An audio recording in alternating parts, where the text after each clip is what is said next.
I do indeed have my own reasons for thinking this is a very oddball and special car, but I wonder if you can't think of 2 reasons why this car is unique and special in the Toyota corner of the automotive world.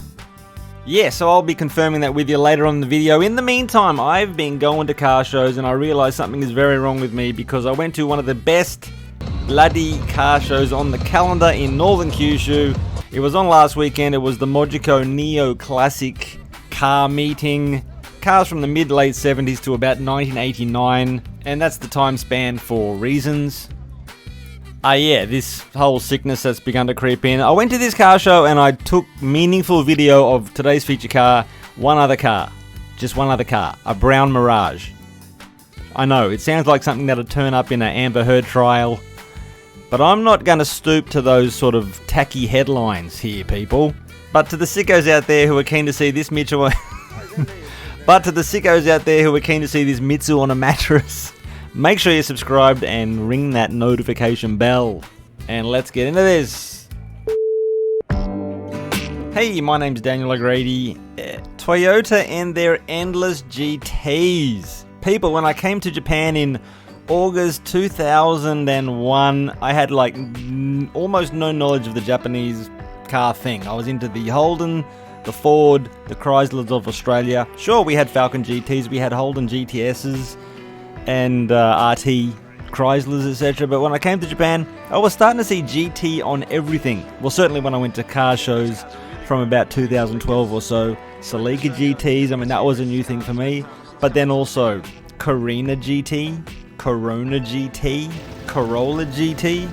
Oh, and how could I forget Camry GT? There's those and a whole bunch more, and do drop a comment for the ones I've missed. I'm sure there are many, and from other manufacturers too. I mean, RX-7 GT, it's blowing my mind, people. GTs to the horizon and back. And then there's this Celica Camry thing that I was just not prepared for. I was shook. Yeah, saw that in 2014 for the first time. I did not know what I was looking at. Apparently based on the A40 Carina. We never had those in Australia either, so I was just spun out for sure. I knew it was special, but like, what? And to answer the question, why didn't I make that video? Well, I had like shaky footage and I didn't want to use it.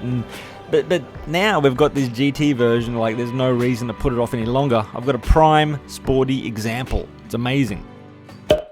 There it is, in all its glory and from tip to tail, very much a Toyota looking car. And certainly it does have its chrome highlights here and there, but predominantly the blackouts are really working against the red. I'm loving this car a whole lot. Wheels are, of course, Hayashi Racing Streets, front and back, and I'm afraid I don't have any specs on this at all. Though I do know what no center caps looks like, of course.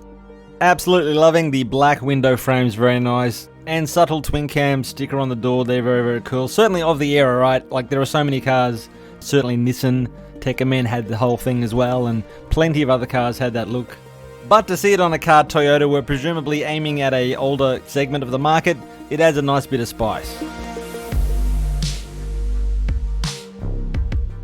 And we're just wheeling our way to the back of the car, and I'm more engaged with the styling back here as opposed to the front, but more on that in just a second.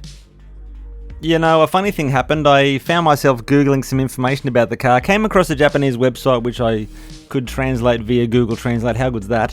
It seems Toyota's goal here was to create a luxury sporty sedan with excellent driving performance. Seems like a worthy goal if you ask me. It was only sold through Toyota's Vista branded stores back in the day, and there was this hope that this iteration of the Carina was going to rehabilitate what had been a very underperforming platform.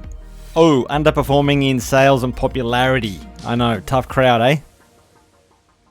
Look, I'll be detailing some aspects of the drivetrain in just a few moments. I just want to steal some time with that interior. It's pretty stock, right? I mean, it's got the Nardi wheel, the Recaro seats, Camry floor mats. You know, I didn't get much access to it, unfortunately.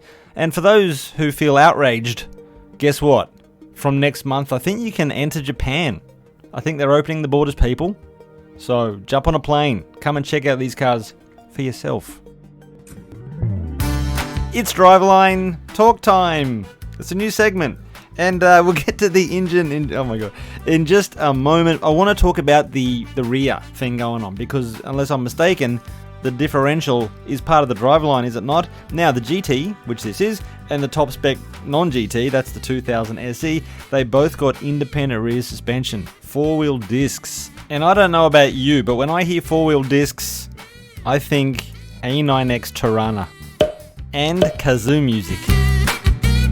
And I've just now noticed that the silver car is the 2000 SE, which means it has the independent rear suspension, and the engine of that is the 18R-GEU engine. And that's all fine and stuff, but let's head over to the cool car, and there it is, the 18R-GEU engine. But there is a tinge of sadness here, people.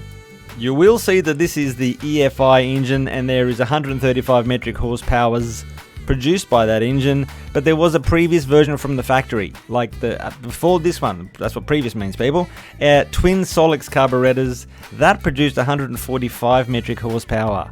So in a bid to get clean emissions, they lost some horsepower, people. And in that article I read, it specifically said it lacked torque, and I don't know what to say.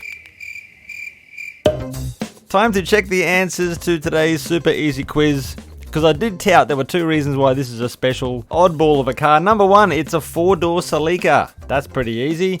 And number 2, drumroll, drumroll, drumroll, it's a rear-wheel drive Camry. Are you not entertained? Yeah, not my best, but I'll be back next Saturday hoping to improve on today's effort, so take it easy. See you then. Goodbye.